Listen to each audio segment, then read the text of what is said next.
going on, hobby family? It is your boy K-Dub, and this is K-Dub's High Five, 5 rapid-fire questions with your favorite hobby faces. Today, I bring in one of my hobby favorites. He is Troy LeCastro. He is the host of The Chase, live on Twitch, Monday, Wednesday, Friday at 11 a.m. Eastern Time. Yes, sir. He is also the man behind DA Casual Troy on Twitter. And Yep. Yes, sir. That too. Yeah. I'm running through it in my head here. And he's also a breaker, content creator, on-air personality for David Adams. Welcome, my good friend Troy. How you doing today, bro?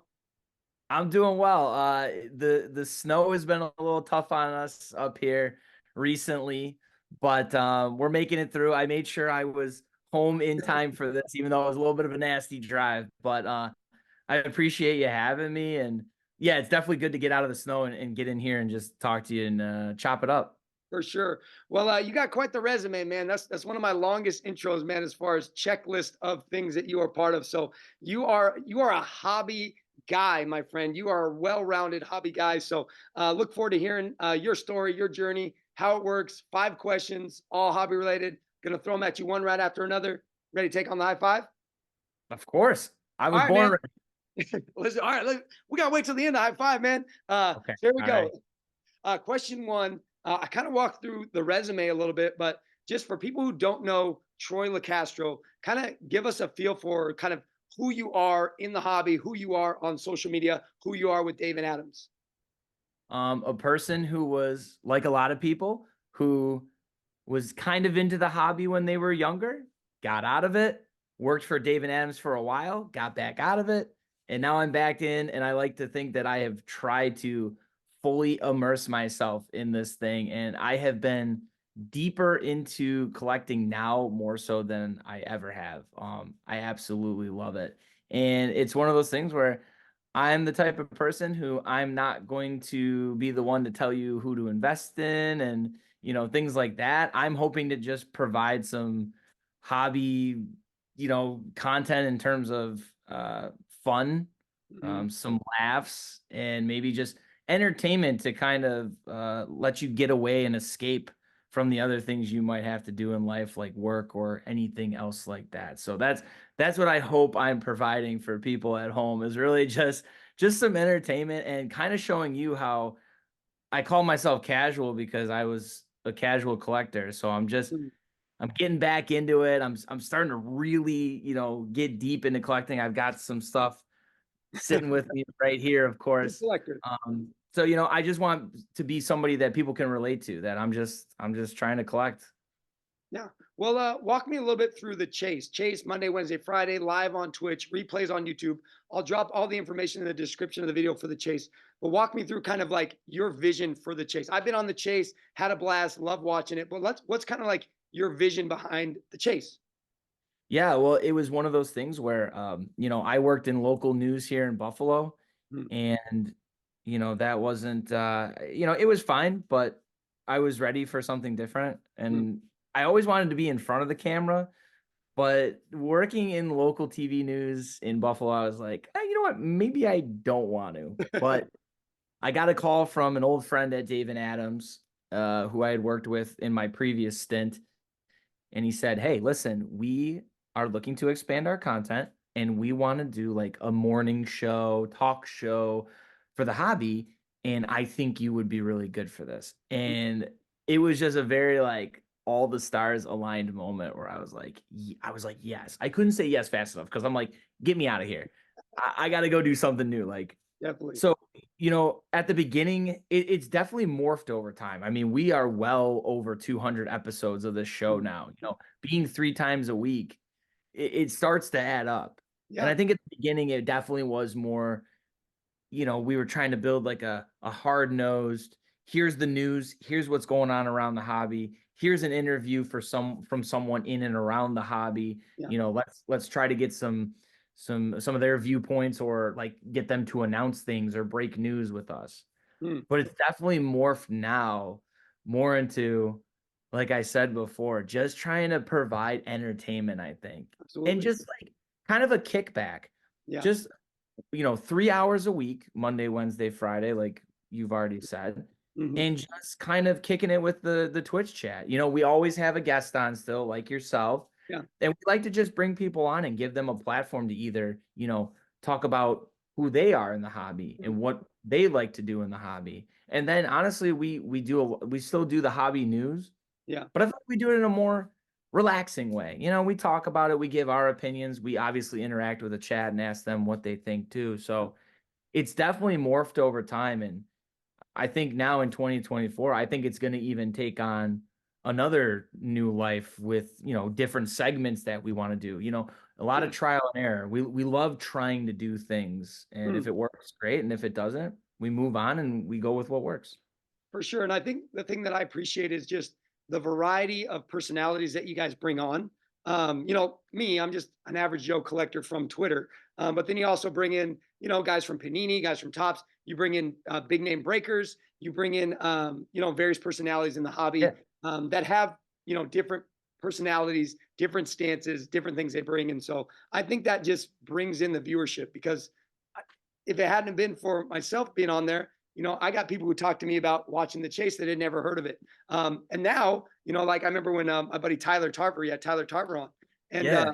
his audience is coming in and watching it now. So I just think you guys do a really good job of spreading the net in the hobby, not just focusing on, like you said, these are the guys that everyone listens to, so we need to hear from them. But let's open up the ears to all these voices in the hobby. So very cool, man. I love it. I dig it.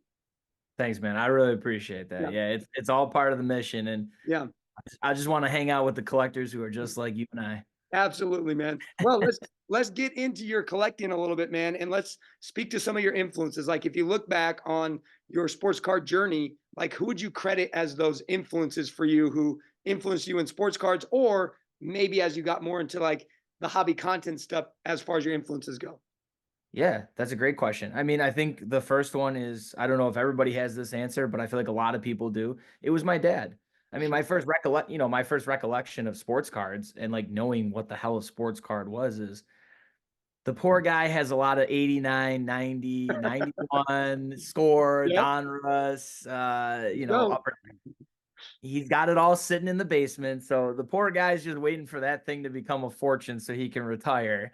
But he was definitely one of my hobby influences for sure, because he was the type of person I would bother him to go to autograph signings, or, the kiosk at the local mall that had cards. And, obviously, he allowed me to get some every once in a while when the time was right. And I would say too that when I worked at David Adams the first time, I worked at retail, so I was front facing, and I was there with the collectors while they're ripping on our countertops. Mm, And I think they influenced me a lot too, honestly.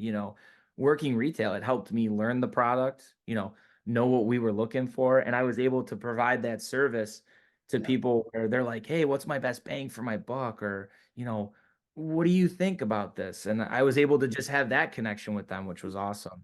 But I think that's a great part of the question too, you said about hobby content. There are people like Mama Breaks, Mm, Coach Co, Jess Minio. yeah. That's just to name a few off the top of the head. There's a ton more that I'm forgetting, I Mm, promise. Like, so if I didn't say you, I'm sorry. But those are people that I just look at what they're doing yeah. and I'm like, wow, the experiences they've been, granted from their hard work and the content that they produce. Mm, I want to do something like that. While I want to blaze my own path, yeah. I like to use all these content creators' groundwork to just kind of see where I need to start. And then from there, I got that jumping off point. Now I can kind of trial and error and go my own way and see, like, okay, how do I make this content Troy? How do I Yeah. make it my own flavor? Yeah, and I think that's really the key to content these days is you got to make it yours. Mhm. Um, I don't think there's any trail that hasn't been blazed yet when it comes to hobby content. Really, I mean, there's so Yeah. much out there, but there are different spins and different takes that you can take to make it Troy's or to make it K-Dubs or to make it Jess's or to make it Mama Breaks, whatever it is.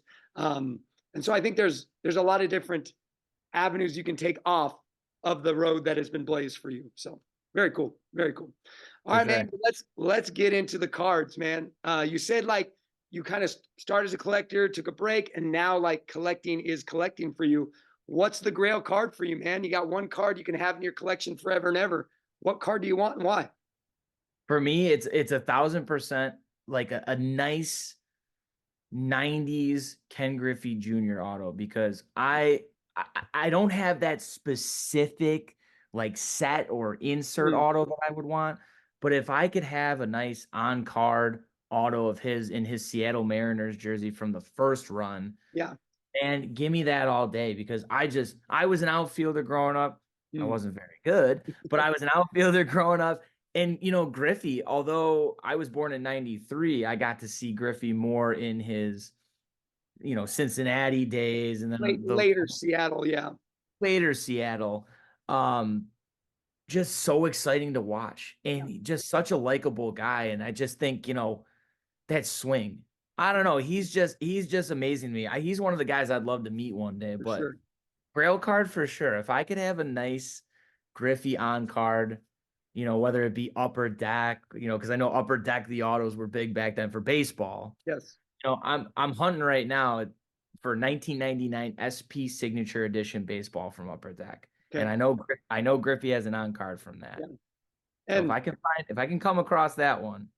and can we speak to the signature? I mean, is there a better signature in the game than Ken Griffey Jr.'s? You'd be hard pressed to find a better signature I'm for sure. saying it is. His signature is so perfect. It's the perfect professional athlete signature. Yes, they always make that joke. The perfect whatever doesn't exist. Yeah. His is the perfect auto, 100%. Absolutely. Absolutely. All right, man. Well, you spoke a little bit about the product. You talked a little bit about customers, kind of interacting with them about product. You got all the money in the world. You can rip one box. What box are you picking and why? I tell you what, because I've done my research on this and I did a YouTube video on this. Okay. Give me, and I'm open to all sports, but I need a Metal Universe hobby box. Yes. I need a Metal Universe hobby box because, man, whether it's the championship edition of the NBA or one of the football ones, or obviously baseball, you can go for a great. Give me a PMG. Oh my God. The feeling of pulling a PMG from one of those original boxes, I'd be going nuts. Oh, yeah. And the metal, remember how it, like, you had to kind of break the pack a little bit because that metal Right. would brick up the cards a little bit. Oh man. There isn't a Metal's better product. amazing. There isn't a better product than that. Good choice. Good choice. Thank you. Thank you. I'm glad I got the K-Dub stamp of approval. I approve 110% to that. So, well, hey, let's get into the last question then, because you and I both have this just love for 90s sports cards. Like, I know you were born in 93. I'm 84. I'm a little bit older, but 90s just, I say it all the time on Twitter, X, whatever you want to call it. 90s just did cards better. You being in the hobby kind of business side, what are some things that you feel like the 90s did that we could bring back into 2024 hobby that would make cards better today? Dude, to me, the inserts, that is the thing that came right to my mind, the inserts. And I'm talking like Fleer, the Legacy Collection, the Rose. I think that would be amazing. The Essential Credentials. Now, obviously, I know some of those things are upper deck, so they do them with hockey. But, obviously PMGs still exist too through the hockey. But yeah, some Legacy Collections, some Essential Credentials, Dunkin' Go Nuts, That's Jam. Yes. Skybox and Fleer just knew how to hit all those inserts. I think we could make the inserts cooler. And actually, a great example of this is I got a chance to open up some Bowman's Best, the brand new Bowman's Best. Okay. Honestly, I looked at some of their inserts. They got this thing called shellacked, and it was very 90s looking insert. You know what I mean? Yeah. So I think we could take the designs, some people like clean and simple, others like that loud and busy. So I think if we could, and maybe a little bit of natural scarcity again, and not necessarily artificial scarcity. Yeah. And I think something that I always think about is like, SPs are great, short prints are great, but I think that is almost kind of overwhelmed a little bit, and it's kind of caused companies to like maybe get a little bit lax, like not as put as much importance on inserts. Where, like you kind of said, if we could make the inserts get more rarity in those, and maybe calm down a little bit on the SPs, I think we could have the best of both worlds, because I know there's people who love chasing numbered cards, but I just think there's something to be said about good inserts in sports cards. And that is one thing I feel like is truly lacking in today's products. For sure. For sure. Yeah. All right, man. I got a bonus question for you, because when I was on the chase, you put me on the spot with a pro wrestling question. You and I both have a love for WWF, Attitude Era, pro wrestling at its golden era.